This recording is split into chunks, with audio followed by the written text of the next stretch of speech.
देखो इक्विलिब्रियम में एक कॉन्सेप्ट तो हमने पहले किया था, जो आपसे केमिकल इक्विलिब्रियम का इम्पोर्टेंट टॉपिक है, वो है ली चार्लियर प्रिंसिपल। ठीक है, देखो पहली बात थोड़ा थोड़ा मैं बता देती हूँ, बाकी क्वेश्चन की प्रैक्टिस पे डिपेंड।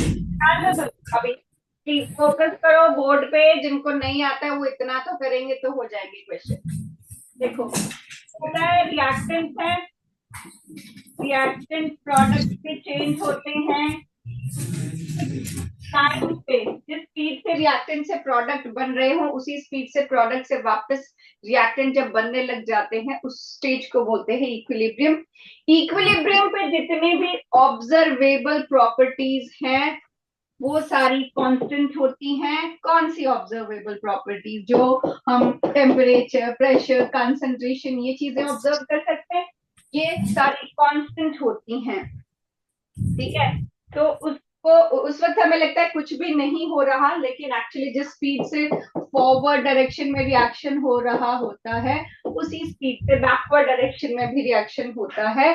और जब ये स्पीड दोनों तरफ बराबर होती है हम बोलते हैं इक्विलिब्रियम अटेन हो चुका है। ठीक है, इक्विलिब्रियम स्टैटिक नहीं होता है, डायनामिक होता है। इसका मतलब कि ये प्रॉपर्टीज हमें कांस्टेंट दिखती हैं, लेकिन इसका मतलब ये नहीं है कि रिएक्शन रुक चुका है, रिएक्शन चल रहा होता है सेम स्पीड से फॉरवर्ड और बैकवर्ड डायरेक्शन में।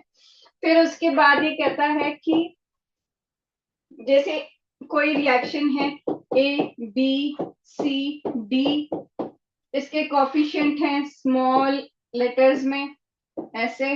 ठीक है, तो इक्विलिब्रियम कांस्टेंट अगर आपको निकालना हो तो concentration of products upon reactants हम करते हैं, और जो कोफिशिएंट है वो पार बन जाती है। तो concentration of products upon concentration of reactants, और इनके जो कोफिशिएंट है वो पार बन जाएगी। ठीक है, जैसे C raise to power C, D raise to power D, A raise to power A, B raise to power B. अगर इनमें कोई भी चीज सॉलिड होती है, ठीक है, या प्योर लिक्विड होती है, तो हम उसको कंसिडर नहीं करते हैं। जो भी चीज हमारी सॉलिड होगी उसको हम कंसिडर नहीं करेंगे। ठीक है, के सी निकाल रहे हो तो ये कंसंट्रेशन हो जाएगा। के पी में सिर्फ गैसियस स्टेट में जो चीजें हैं वही ली जाती हैं। ठीक है, तो इसके लिए अगर आप केपी निकालोगे तो pressure of C raise to power C, pressure of D raise to power D upon pressure of B raise to power B. जो चीजें गैसियस स्टेट में है वही लेते हो। अगर केपी के सी का रिलेशनशिप आपको पूछते हैं तो जैसे PV is equal to NRT होता है आइडियल गैस इक्वेशन के लिए, या P is equal to N upon V R T होता है, या P is equal to C R T होता है। ठीक है, N upon V number of moles upon volume, that is concentration. तो C हम क्या ले लेते हैं? मोलैरिटी को ही ले लेते हैं, कंसंट्रेशन ही ले लेते हैं। ठीक है, तो वैसे ही इसका ध्यान रखना, केपी केसी में भी यही रिलेशन, आरटी ही एक्स्ट्रा है। लेकिन केपी प्रेशर हुआ ना तो सिर्फ हम उसी प्रेशर तो गैसेस ही वो कर सकते हैं, अप्लाई कर सकते हैं।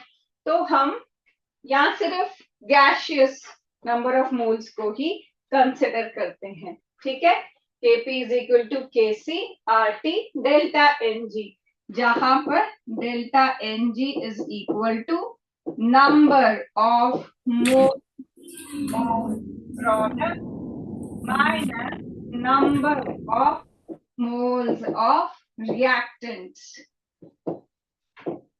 ठीक है, अब ये जो K है इसको हम इक्विलिब्रियम कांस्टेंट बोलते हैं, तो ये इक्विलिब्रियम पे ही हम उसको K लिखेंगे। लेकिन किसी और टाइम पे अगर मैं रिएक्शन का पता करिए, मुझे क्या पता कि रिएक्शन इक्विलिब्रियम पे पहुंच चुका है कि नहीं पहुंच चुका है, तो किसी और टाइम पे जब हम concentration of product upon reactant करते हैं तो उसको Q बोलते हैं, रिएक्शन क्वोशिएंट। ठीक है, Q बोलते हैं। Q का मतलब करना यही है, concentration of product upon reactant, लेकिन आप वो किसी भी टाइम पे कर सकते हो। फिर आप कंपेयर करते हो, अच्छा अगर Q की वैल्यू K के बराबर है मतलब हमारा रिएक्शन इक्विलिब्रियम अटेन कर चुका है, वहां पहुंच चुका है। अगर ज्यादा है मतलब वो क्रॉस कर चुका है, अगर कम है तो मतलब उसको अभी वहां पर जाना है। ठीक है, तो Q is reaction quotient, reaction quotient, और ये किसी भी टाइम पे आपको concentration of product upon reactant करना होता है। अगर Q K के बराबर है तो मतलब इक्विलिब्रियम रीच हो चुका है।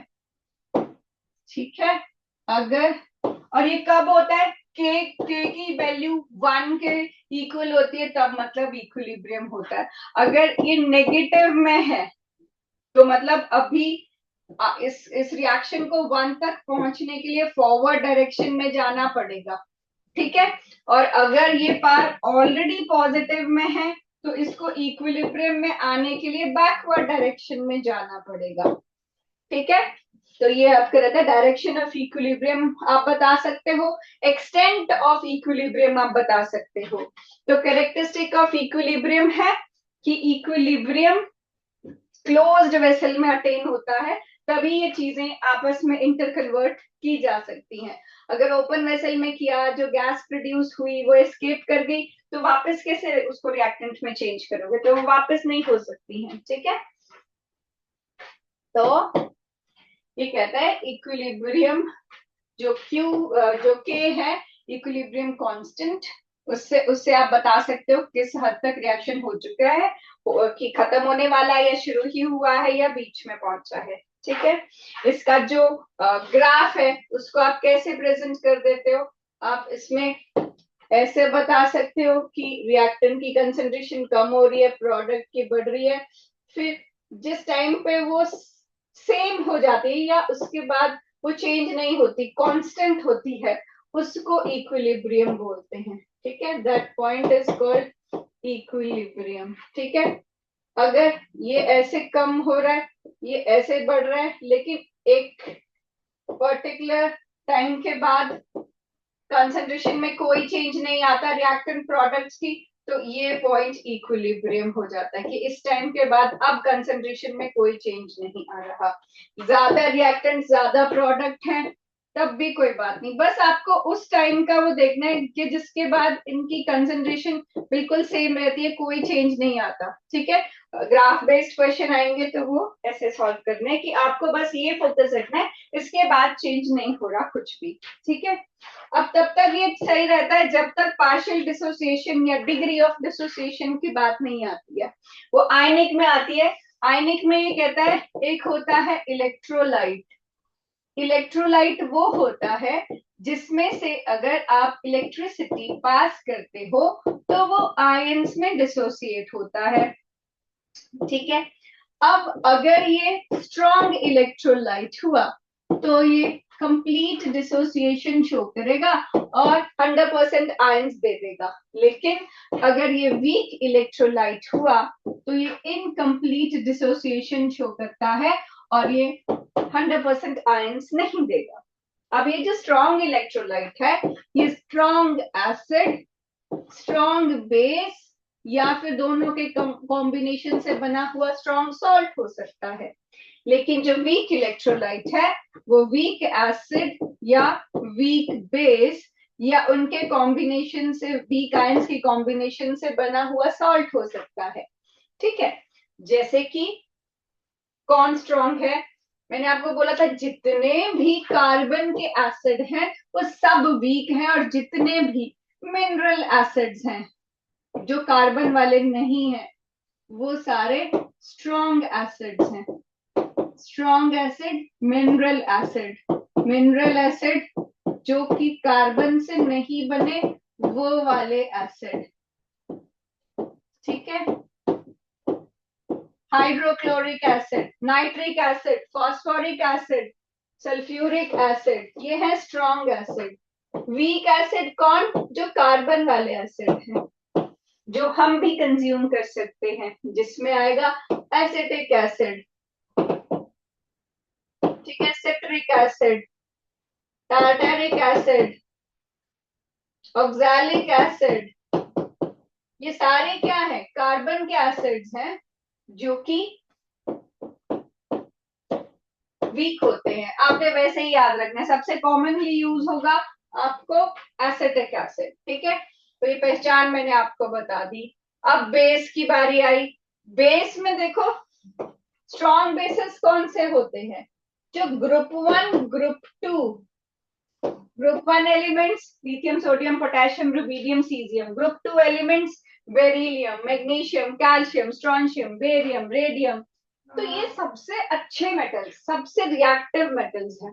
और मेटल्स जब पानी के साथ रिएक्ट करते हैं तो बेसिस बनाते हैं और बहुत स्ट्रॉन्ग बेसिस बनाते हैं। तो जितने अच्छे मेटल्स होंगे उतने स्ट्रॉन्ग बेसिस होंगे। तो ग्रुप 1 के बेस NaOH KOH, ग्रुप 2 के MgOH ट्वाइस कैल्शियम हाइड्रोक्साइड, ये अच्छे वाले बेसिस हैं, स्ट्रॉन्ग बेसिस हैं, जो कि अगर आप वाटर में डिसॉल्व करते हो तो मोर देन 98% डिसोसिएट हो जाते हैं। 100% नहीं, फिर भी वो डिपेंड करता है कितना पानी डाल रहे हो, बहुत ज्यादा कंसंट्रेटेड सोल्यूशन तो नहीं है, ठीक है। जितना डाइल्यूट करते रहोगे, पानी डालते रहोगे, ये आयंस और खुलती रहेंगी और खुल के वो टूटती रहेंगी। ऐसे जुड़ी हैं तो फिर वो टूटने के बाद भी जुड़े जुड़ा ही रहता है, ठीक है। आयंस को स्पेस भी चाहिए टूट के अलग होने का, ठीक है। पर ये टूट जाते हैं, बिखर जाती है अपने उसमें, अपने कॉन्स्टिट्यूएंट आयंस में।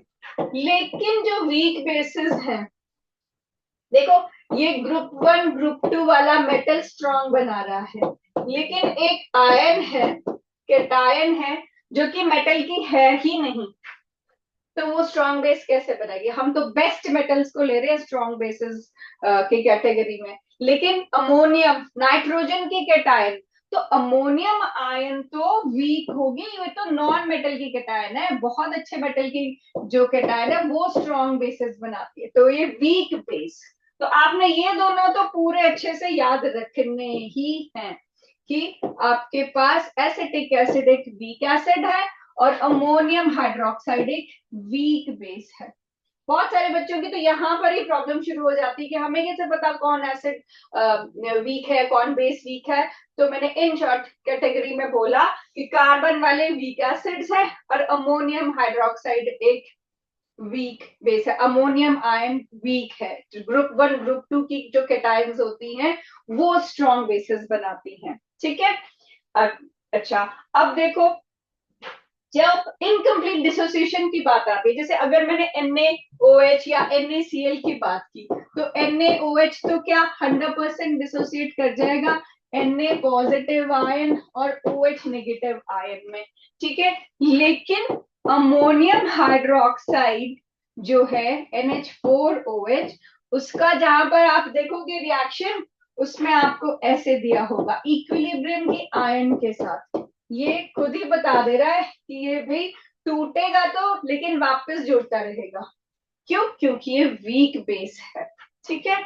वैसे ही एसिड के लिए आप देखना, जहां पर एसिड में आपके पास HCl होगा तो वो तो दे देगा H पॉजिटिव और Cl नेगेटिव, लेकिन जहां पर वो एसिटिक एसिड दिखा रहा होगा ना, वो देगा acetate ion CH3COO negative ion और H पॉजिटिव आयन, ठीक है।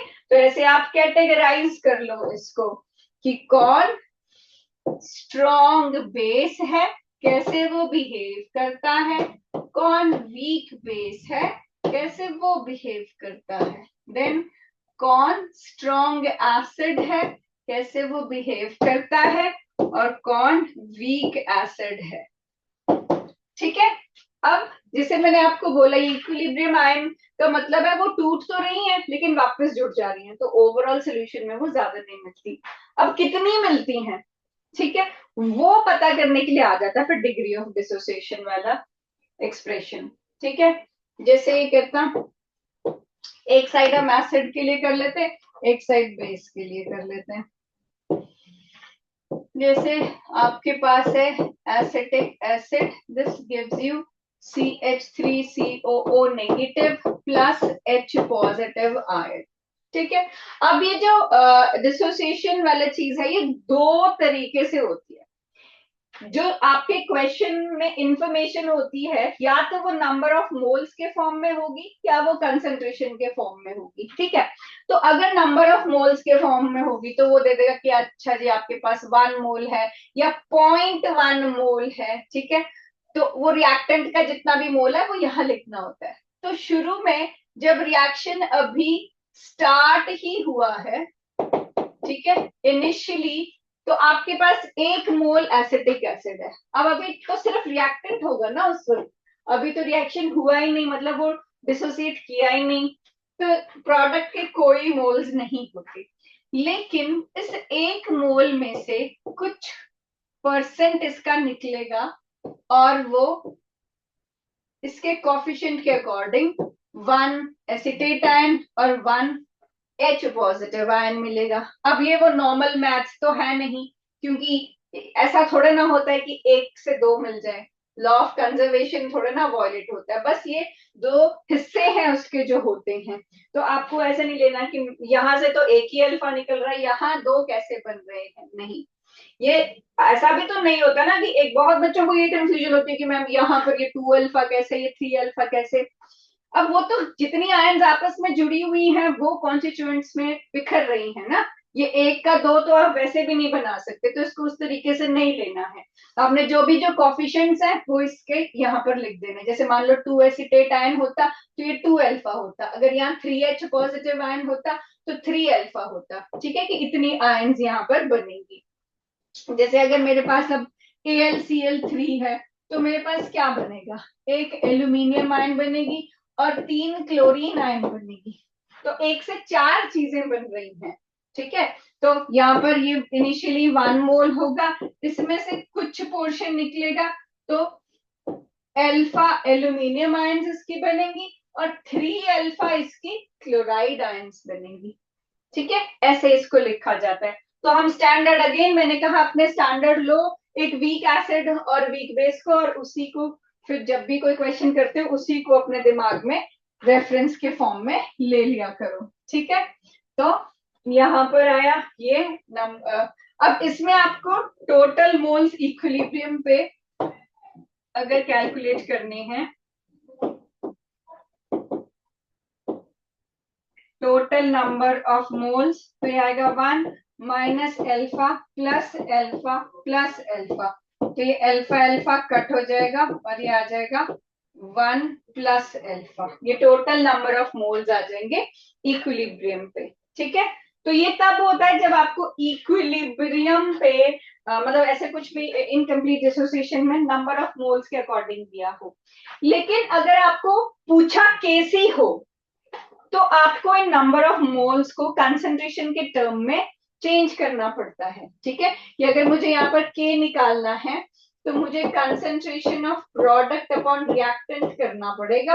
तो कंसंट्रेशन के लिए मुझे number of moles upon volume करना पड़ेगा। तो आपको उस क्वेश्चन में चेक करना है कि मेरे को कितनी वॉल्यूम दी है। अगर 1 लीटर दिया है तो अगर आप इन सब को 1 से डिवाइड कर दोगे तो आपकी ये नेचुरली कंसंट्रेशन बन जाएगी। अदरवाइज अभी तक ये नंबर ऑफ मोल्स के फॉर्म में है। ठीक है। तो ये मैंने आपको बताया कि वैसे ये नंबर ऑफ मोल्स के लिए है इक्वेशन, इसी को भी कंसंट्रेशन के लिए भी हम यूज कर सकते हैं। और दूसरी मैं डायरेक्ट आपको कंसंट्रेशन के फॉर्म में दे रही हूँ, जिसमें आपको क्वेश्चन में जो कंसंट्रेशन की वैल्यू दी है 1 मोलर 2 मोलर वॉट एवर, वो पुट करनी होती है। ठीक है। क्योंकि बच्चों को ये रहता है कि हम कब सी वाला यूज कर रहे हैं, कभी हम जो भी दे रहे हैं। अब सी भी जनरल हर वक्त यूज करने की जरूरत नहीं। अगर आपको ऑलरेडी वहां पर 2 मोलर दिया, आप सी की जगह 2 मोलर भी लिख सकते हो, पर सी मीन्स कंसंट्रेशन मोलारिटी। ठीक है। तो मैं सी के साथ एक बार आपको बता रही हूँ कि इनिशियली आपके पास ये सी कंसंट्रेशन है एसिटिक एसिड की, और उस वक्त ये आयंस नहीं होंगी। इक्विलिब्रियम पे क्या होगा, इस सी में से कुछ परसेंट ऑफ सी निकलेगा। मान लो 10% ऑफ सी, तो अल्फा इज इक्वल टू 10 हो गया, ठीक है। तो 10% ऑफ सी, इसको अल्फा इसमें 10% हो गया, तो इसको हम सी अल्फा के फॉर्म में लिखते हैं, ठीक है। तो ये होता है C minus C alpha. Alpha means कितना परसेंट टूटा। हम ये बात कर रहे हैं कि एसिटिक एसिड एक वीक एसिड है, तो वो 100% नहीं डिसोसिएट होता है। तो कितना परसेंटेज उसका डिसोसिएट हुआ, वो हम अल्फा के फॉर्म में निकालते हैं। तो कहता है भाई इक्विलिब्रियम पे इसका कुछ परसेंट निकलेगा, ठीक है। और एसिटेट उतना ये इसके कॉफिशिएंट के अकॉर्डिंग ये सी अल्फा और सी अल्फा बनेगा। अगेन अगर यहाँ पर कॉफिशिएंट कुछ भी चेंज होगा, वही चीज यहाँ पर मल्टीप्लाई हो जाएगी, ठीक है। आप इसको C इंटू 1 - अल्फा भी लिख सकते हो। अब इसमें अगर इक्विलिब्रियम कांस्टेंट आपको कैलकुलेट करना है, then this is concentration of products upon reactants. तो प्रोडक्ट्स की कंसंट्रेशन है C इंटू 1 - अल्फा, और रिएक्टेंट्स है C अल्फा, ठीक है। तो इसमें हमने C कट कर देंगे, तो ये आ जाएगा,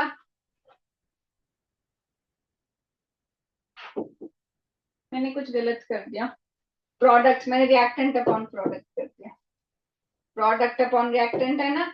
ये आ जाएगा C alpha upon C into 1 - alpha, तो सी कट जाएगा और ये आ जाएगा C alpha square upon 1 - alpha. अब अगर कहीं आपको दिया कि बहुत डाइल्यूट सोल्यूशन है, या फिर आपको पता है कि सोल्यूट तो सिर्फ 5 ग्राम है 100 ग्राम सॉल्वेंट में, जो कि 5% हुआ, या उससे भी कम कि 2 gram solute is there in 100 grams of solvent, तो वो 2 ग्राम्स तो 2% हुआ ना पूरे सॉल्वेंट का। तो उस केस में 5% से अगर कम हो आपकी चीज, तो यू कैन इग्नोर दिस। तो आपके पास के आ जाएगा सिर्फ सी अल्फा स्क्वायर। ये आता है इक्विलिब्रियम कांस्टेंट को कैलकुलेट करने के लिए। यहाँ पर मैंने कहा अगर आपको कैलकुलेट करना है, तो इनके नंबर ऑफ मोल्स को वॉल्यूम से डिवाइड करना पड़ेगा आपको। अगर 1 मोल है, यहाँ पर जो भी वॉल्यूम है वो, अच्छा इसको भी प्रोडक्ट अपॉन रिएक्टेंट के फॉर्म में लिख देते हैं। प्रोडक्ट है इसमें ये, तो ये alpha upon V into alpha upon V, और ये 1 - अल्फा अपॉन बी। तो ऐसे लिखना पड़ेगा इसको भी, ठीक है। अब ये आपका के निकालने के लिए हुआ। अब जैसे मैं आपको पीएच के लिए पूछ रही थी, अब ये इक्वेशन पीएच के टाइम पे बहुत यूजफुल होती है। आपको पीएच जैसे हम पूछते हैं, तो पीएच होता है minus log concentration of H positive ion, ठीक है। ये पीएच का फॉर्मूला है। अब आप यहाँ देखो, H पॉजिटिव आयन को कहाँ से कैलकुलेट किया जा सकता है, सी अल्फा से, ठीक है। मतलब इस क्वेश्चन में अगर आपने सी निकाल लिया है, अल्फा निकाल लिया है, और आपको पीएच निकालना है, तो सिंपल यहाँ पर जो भी सी अल्फा की वैल्यू है वो पुट करोगे और माइनस लॉग लगाओगे, तो ये माइनस लॉग सी अल्फा आपका पीएच बन जाता है, ठीक है। लिख लो बेटा इसको। मैंने कहा ये बहुत आपके यूज में आएगा, और एक रिएक्शन को ऐसे स्टैंडर्ड आप बना लो जिसको आप हर जगह फिर यूज कर सको। ये आप लिख लो, ये नंबर ऑफ मोल्स के फॉर्म में है, नंबर ऑफ मोल्स, ये आपका कंसंट्रेशन के फॉर्म में है, और फिर यहाँ मैं आपको बता रही थी जो हाइड हो गया कि पीएच कैसे निकाल सकते हो आप इस इक्वेशन से। फिर अगले पेज पे मैं आपको बताती हूँ पीएच के सारे फॉर्मूला कैसे रिलेटेड होते हैं। फिर आपको पूरे उसमें क्वेश्चन पढ़ के बस उन्हीं फॉर्मूला पे फोकस करना है और उसमें वैल्यूज पुट करने हैं। Let me know when you're done writing this.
Done बेटा, next करवाऊं? Is anybody still writing? Raise your hands if you want me to wait. I think you're done. Okay.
Okay चलो अभी मैं pH का बताती हूँ। इसमें देखो, या इस पेज पे जितने भी फॉर्मूलाज होंगे, जब भी आपने कोई भी पीएच से या फिर के ए के बी से रिलेटेड क्वेश्चन करना है, उस पर फोकस करना है। ठीक है, पहला है कि के डब्ल्यू, ये होता है आयनिक प्रोडक्ट ऑफ वाटर। ठीक है, this is equal to concentration of H positive ion into concentration of OH negative ion, and this is equal to 10 raised to power minus 14। ठीक है, इसी इक्वेशन में अगर आप लगाते हो माइनस लॉग, लॉग आना चाहिए वैसे आपको लगाना, तो ये बन जाएगा minus log K W is equal to minus log concentration of H positive, ठीक है, plus minus log concentration of OH negative, ठीक है, is equal to minus log 10 raise to power minus 14। जिसको अगर आप सॉल्व करो, जैसे अभी मैंने आपको पीछे पीएच का फॉर्मूला बताया था, क्या बताया था? PH is equal to minus log of H positive ion, जो कि वैसे भी आपको कुछ क्वेश्चंस में डायरेक्ट यूज होता है। तो मतलब minus log H positive ion can be written as pH, minus log OH negative ion can be written as POH, minus log KW can be written as PKW। और जब 10 raised to power minus 14 पे minus log लगाते हो, तो log के दो rules आपने किए होंगे, log m raised to power n is equal to n log m, और log m into n is equal to log m plus log n। ठीक है, अब यहां पर आप देख रहे हो, इधर यहां पर ये मल्टीप्लीकेशन का साइन है इन दोनों के बीच, लेकिन यहाँ ये प्लस हो गया। क्यों? क्योंकि log m into n is equal to log m plus log n, तो इसमें जब log लगाया तो वो प्लस का साइन आ जाएगा। अब ये rule log m raised to power n is equal to n minus 14 log 10, और इसमें बाहर भी नेगेटिव चार्ज है, तो ये नेगेटिव नेगेटिव कट होके log 10 की वैल्यू होती है 1, तो ये पूरा सॉल्व होके आ जाएगा 14। ठीक है, मतलब आप सिर्फ इतना भी याद कर सकते हो, ये समझने के लिए है। आप ये याद रख सकते हो क्वेश्चन सॉल्विंग के लिए, K W is equal to H positive into O H negative ion की concentration which is equal to 10 raise to power minus 14। इसका कंट्रीब्यूशन है 10 रेज टू पावर माइनस 7, इसका कंट्रीब्यूशन है 10 रेज टू पावर माइनस 7, मिलके हो गया 10 raise to power minus 14। Now similarly you can write kW is equal to Ka into Kb and this is also equal to 10 raised to power minus 14। Then same यहां पर भी आप minus log लगा के you can write P के ए plus P के B is equal to 14। अब आप देखो ये एक ही फॉर्मूला हुआ जिसमें अलग अलग वर्जन है, ठीक है। के ए के बी में आपको वही एसिटिक एसिड और अमोनियम हाइड्रोक्साइड के लिए पूछा जाएगा, और पीएच पीओएच में भी किसी एसिड और बेस पे लिया जाएगा, ठीक है। तो मतलब ये सेम ही चलते हैं फॉर्मूलाज, बस ये इतने ज्यादा पेजेस इसमें कवर्ड हैं कि आप पढ़ते पढ़ते खो जाते हो कि हमने स्टार्ट कहाँ से किया था।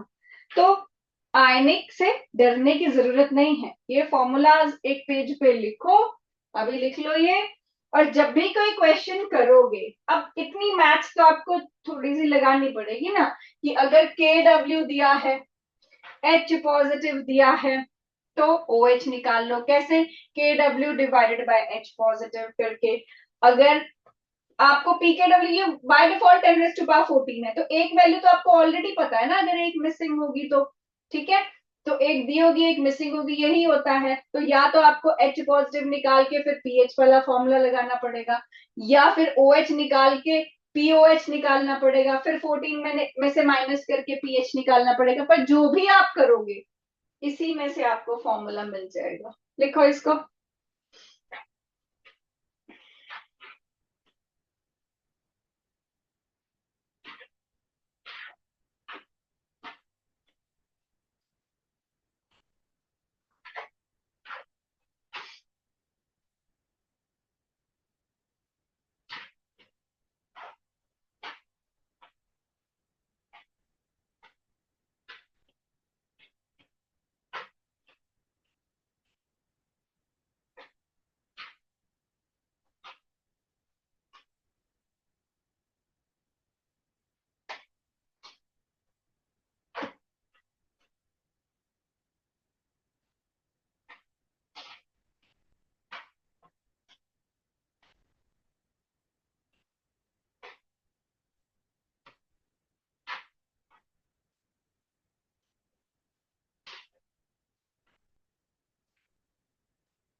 अब देखो नेक्स्ट, जैसे कुछ कुछ क्वेश्चंस में आपको number of moles of water की जरूरत होती है मगर दिया नहीं होता। तो नंबर ऑफ मोल्स का जो फॉर्मूला है, मोल कॉन्सेप्ट में आपने पढ़ा है, नंबर ऑफ मोल्स होता है मास अपॉन मोलर मास। तो वाटर का मास आप बाय डिफॉल्ट अगर 1 kg 1 लीटर लेते हो तो 1000 ग्राम्स हो जाता है। मोलर मास जो है वाटर का वो 18 होता है। तो ये आप वैल्यू याद कर लोगे, 55.55 मोल्स आप ये वैल्यू यूज करोगे उसमें। ठीक है, number of moles of water की जरूरत हो, सॉल्वेंट के नंबर ऑफ मोल्स की जरूरत हो और नहीं दिए हो, तो आप बाय डिफॉल्ट उसको अज्यूम करते हो कि ये जो सोल्यूशन है वो 1 लीटर के लिए बना होगा या 1000 ग्राम्स ऑफ वाटर के लिए बना होगा, और इसमें number of moles mass upon molar mass करके निकाल सकते हैं 55.55। ठीक है, एक जो बहुत कॉमन क्वेश्चन आता है, वैसे तो 3 टॉपिक है, सॉल्युबिलिटी प्रोडक्ट है, कॉमन आयन इफेक्ट है और बफर सॉल्यूशन है। ठीक है, तो मैं पहले बफर और कॉमन आयन बता देती हूँ क्योंकि वो इकट्ठा लग जाएगा। ठीक है, तो देखो कॉमन आयन इफेक्ट क्या होता है। कॉमन आयन इफेक्ट, इसका आपको थ्योरेटिकल क्वेश्चन में मिल जाता है, तो you are on the safer side. सारा इक्विलिब्रियम एक जैसा नहीं है ना, पर थ्योरेटिकल क्वेश्चन के चांसेस भी इतने ज्यादा नहीं होते, पर ठीक है, स्कूल लेवल पे इतना कॉम्प्लिकेटेड नहीं देना चाहिए, ना दिया जाता है। तो कॉमन आयन इफेक्ट में क्या बोलता है कि आप दो चीजें मिक्स कर रहे हो और मिक्स करने पे कोई एक आयन अगर कॉमन आ जाए तो ली चैटलियर प्रिंसिपल लगता है। आई होप आपको ली चैटलियर प्रिंसिपल याद हो, पिछली बार हमने किया था। ठीक है, जैसे ये कहता है सपोज आपके पास एसिटिक एसिड है, this gives you acetate ion and H positive ion, and you add HCl to it. HCl में है Cl negative ion and H positive ion. So what happens कि इसकी वजह से ये जो H positive ion की कंसंट्रेशन है वो बढ़ गई क्योंकि कॉमन आयन आ गई, तो H पॉजिटिव आयन की कंसंट्रेशन बढ़ने की वजह से इक्विलिब्रियम डिस्टर्ब हो जाएगा। तो ली चैटलियर प्रिंसिपल क्या कहता है कि अगर जिसे कोई बैलेंस आपने रखा हुआ है, यहाँ पर आप कोई चीज बैलेंस कर रहे हो, ठीक है, तो अगर दोनों को बैलेंस करना है, यहाँ कोई चीज बढ़ गई तो आप इसको बराबर करने के लिए इधर शिफ्ट कर दोगे कि दोनों तरफ वो चीज बराबर हो जाए। तो वैसे ही अगर प्रोडक्ट वाली चीज बढ़ गई तो ये इधर को शिफ्ट हो जाता है रिएक्टेंट वाली साइड, ताकि वो वापस बैलेंस हो जाए, चीज यहां से उठा के इधर रख दे कि बराबर बराबर हो जाए। तो अगर प्रोडक्ट बढ़ता है तो equilibrium shifts towards backward direction, ताकि वापस इक्विलिब्रियम जो है वो एस्टैब्लिश हो सके। तो ये इक्विलिब्रियम डिस्टर्ब ही क्यों हुआ था, ये हुआ था सेम आयन की वजह से, जिसको हमने बोल दिया कॉमन आयन, और इसको कहते हैं कॉमन आयन इफेक्ट। ठीक है, तो एक एग्जांपल देके आप बता सकते हो कि कॉमन आयन आने की वजह से concentration of that ion increases which leads to the shift in the backward direction। ठीक है, अच्छा, यही कॉमन आयन इफेक्ट जो है वो हम बफर सॉल्यूशन के कॉन्सेप्ट में यूज करते हैं। पहली बात, बफर सॉल्यूशन क्या होता है। तो बफर सॉल्यूशन एक ऐसा सॉल्यूशन है, दो चीजों का कॉम्बिनेशन है, जिसमें वो कहता है कि जब आप एक वीक एसिड और उसी वीक एसिड का स्ट्रॉन्ग बेस के साथ सॉल्ट लेते हो, जैसे कि ये आपका वीक एसिड हो गया, और इसी वीक एसिड को जब मैं सोडियम हाइड्रोक्साइड के साथ स्ट्रॉन्ग बेस के साथ कंबाइन करती हूँ तो मेरे को मिलता है CH3COONA। ठीक है, तो मैं वीक एसिड और उस वीक एसिड का स्ट्रॉन्ग बेस के साथ सॉल्ट, ये कॉम्बिनेशन लूंगी, मतलब CH3COOH प्लस CH3COO Na। ठीक है, अब इसमें क्या हो रहा है, ये जो एसिटिक एसिड है, ठीक है, ये देता है CH3COO नेगेटिव और H पॉजिटिव आयन। इक्विलिब्रियम का साइन लगाया क्योंकि ये वीक है, दोनों इसमें ये मतलब वीक है, दो का कॉम्बिनेशन नहीं है, सिर्फ एक एसिड है, वीक वाला एसिड है, तो कंप्लीटली डिसोसिएट नहीं करेगा।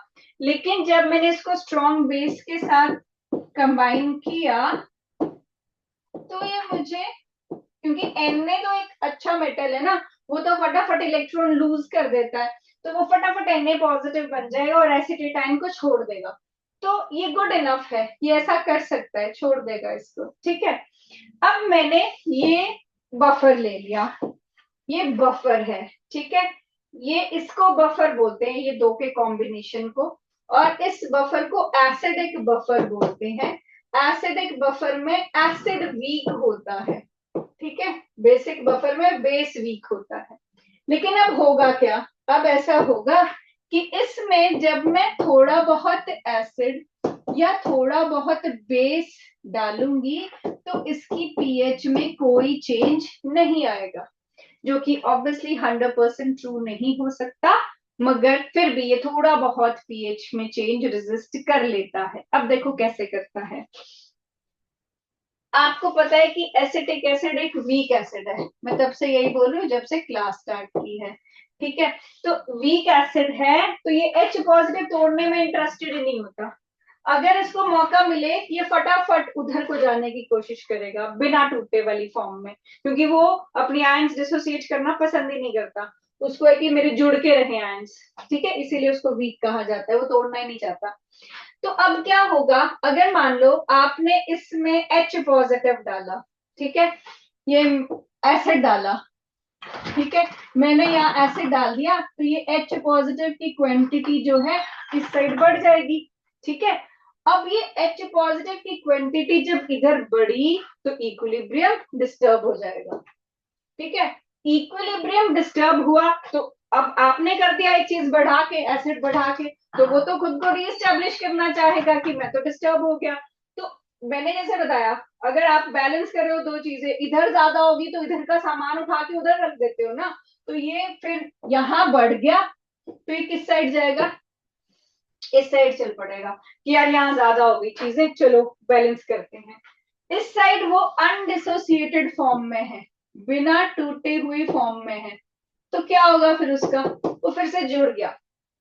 ठीक है, इतना तो कॉमन आयन इफेक्ट लगा, सिर्फ आपके एसिड डालने पे कॉमन आयन इफेक्ट लगा, जो हमने पिछले उसमें पढ़ा था। दो कॉन्सेप्ट मैंने कहा था कि इसमें रिलेट होते हैं, तो ध्यान से सुनना है ना, कि H पॉजिटिव डाला, एसिड डाला हमने, H पॉजिटिव आयन की कंसेंट्रेशन बढ़ गई, इक्विलिब्रियम डिस्टर्ब हो गया, फिर उसको वापस एस्टेब्लिश करने के लिए वो बैकवर्ड चला गया रिएक्शन।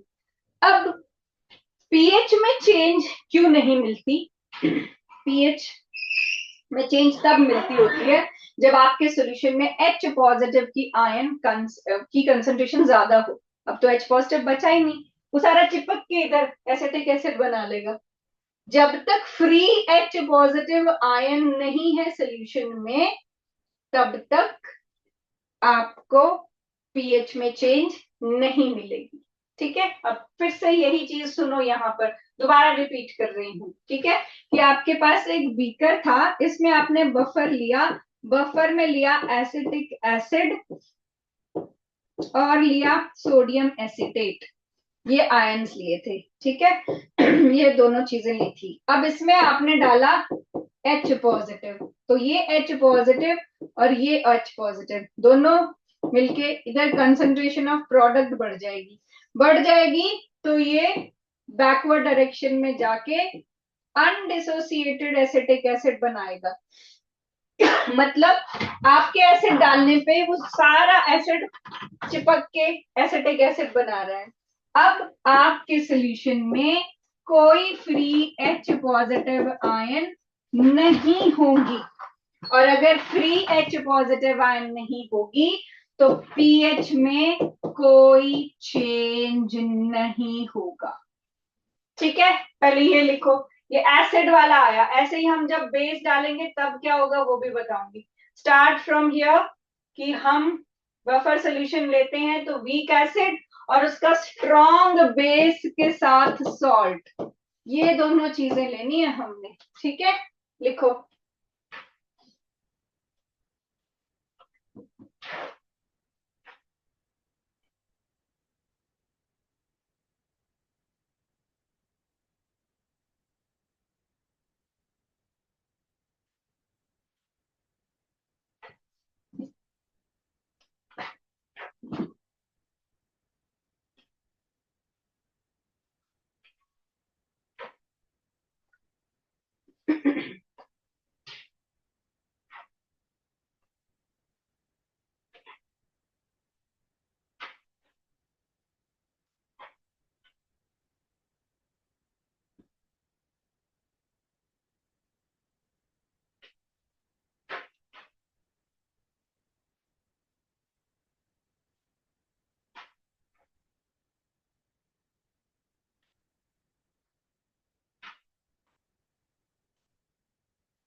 ये लिख लोगे तो ये नीचे ये चीज लिखना, ऐसे ही फिर बेस के लिए होगा। तो प्लीज इसको कोई भी चीज नहीं समझ आई है तो वो अपनी पूछ लो, सेम चीज बेस के लिए है।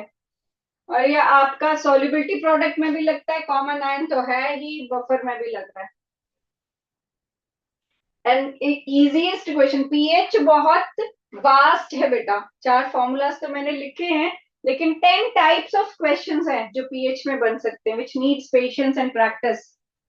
ये वाले रिलेटिवली इजियर कॉन्सेप्ट्स हैं। So, इनको अच्छे से कर लो, नहीं पता लगा फिर से पूछ लो।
अब देखो, इसमें जैसे एसिड डालने पे कोई चेंज नहीं हुआ पीएच में, वैसे ही अगर इस बीकर में आप बेस डालते हो तो क्या होगा। अब ये एसिटिक एसिड है और यहाँ सोडियम एसिटेट है। एसिटिक एसिड ने कुछ एच पॉजिटिव आयन दिए हुए हैं थोड़े बहुत, जिसकी वजह से वो एसिडिक होगा। लेकिन जब आप इसमें बेस डालोगे, OH नेगेटिव आयन डालोगे, तो ये बेस और ये H पॉजिटिव आपस में मिलके पानी बना लेगा। पानी बना लिया, अब H पॉजिटिव तो सोल्यूशन में मिलेगा ही नहीं। अगर H पॉजिटिव नहीं मिल रहा है सोल्यूशन में तो पीएच डिटेक्ट नहीं होगी, कोई चेंज डिटेक्ट नहीं होगा। तो बेस को वो कंज्यूम कर लेता है और एसिड में वो इक्विलिब्रियम को शिफ्ट करके H पॉजिटिव को जुड़ा लेता है, जिसकी वजह से कोई चेंज पीएच में नहीं आता है। ठीक है, ये भी लिख लो नीचे वाला कि अगर if you add base to it, if you add base to it, OH negative, it combines with H positive to form water. Yeah, it neutralizes by combining with water. Combining with neutralizes with by combining with H positive to form water. ठीक है.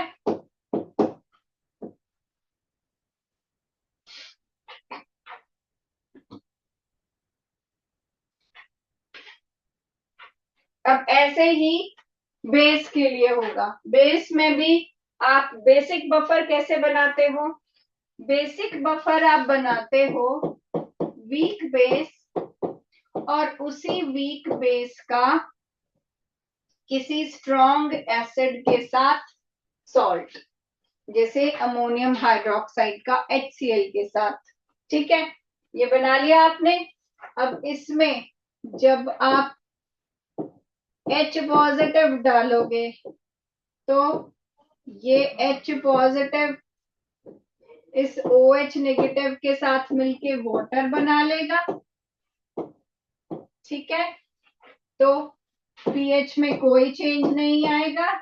और अगर आप इसमें OH negative डालोगे तो ये OH negative इस NH पॉजिटिव के साथ मिलके अमोनियम हाइड्रोक्साइड अनडिसोसिएटेड वाला, वीक है क्योंकि वो बना लेगा.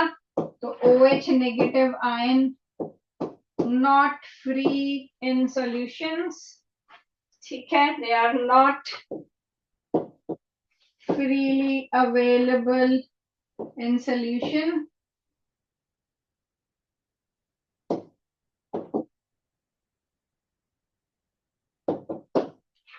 Therefore pH में कोई चेंज नहीं मिलेगा. ठीक है, ना कम होगी ना ज्यादा होगी. OH की प्रेजेंस की वजह से, अदरवाइज कम होनी चाहिए. लिख लो इसको. और कोई और टॉपिक आपको करना है इक्विलिब्रियम में तो वो भी बताओ.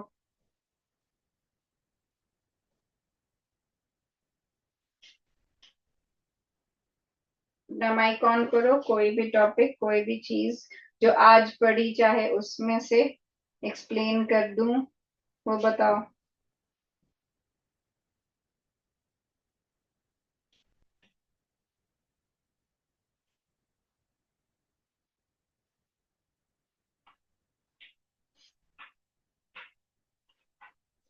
लिखो फिर इसको.